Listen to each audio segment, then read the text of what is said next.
Think being at that cocktail party where you get cornered by somebody and you're trying to get away because they just keep talking about them. They keep talking about themselves. When you do get away, they loved it. They had a phenomenal time talking to you because you just listened. They got to talk. But you get in this, even if that didn't turn into a sale, that was a key learning opportunity. And that's my next question, because you've said many times just in the time we've been on today about the preparation. Right. Yes. Coming in prepared. If you were just to kind of balance, like when you get in and you are preparing your team, what is your recommendation on how much time they should be spending preparing in their day, understanding their customers, doing the research, making sure that they know what they need to know going in? I would say easily 50-50, like 50% prep, 50% engage at a minimum. And with all the tools that we have available to us, there is no excuse to not be prepared. You can go on the internet, you can use an AI tool, you can read annual reports, you can read financial statements. There are so many nuggets of information in there that you can get your hands on to be informed and deliver value. So no excuse. I would say easily 50% of the time should be in prep and 50% should be in front of the customer.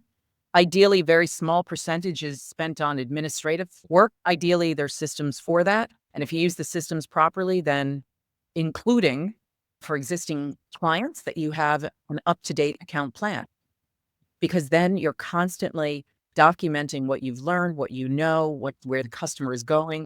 And so every time you're going to engage, you're not starting from a blank sheet of paper, right? That account plan is your working document and body of knowledge about that company. And I believe you should have an up-to-date account plan that is you're using it every day as you interact with the customer, you're documenting your findings and your learnings.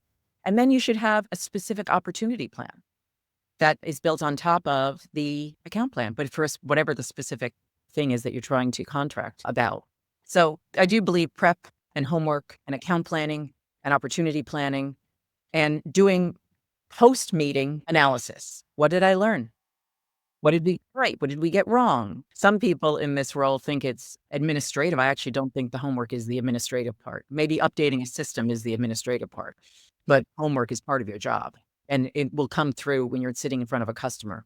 It will come through that you're prepared and that you value their time. And to your point about experience, they'll feel, okay, this was worthwhile for me. I gave Steve an hour of my time and this was worthwhile and I learned something, and I'll think about Steve and his company the next time that whatever the topic is comes out. It builds on itself, but at least 50% of the time, I would say.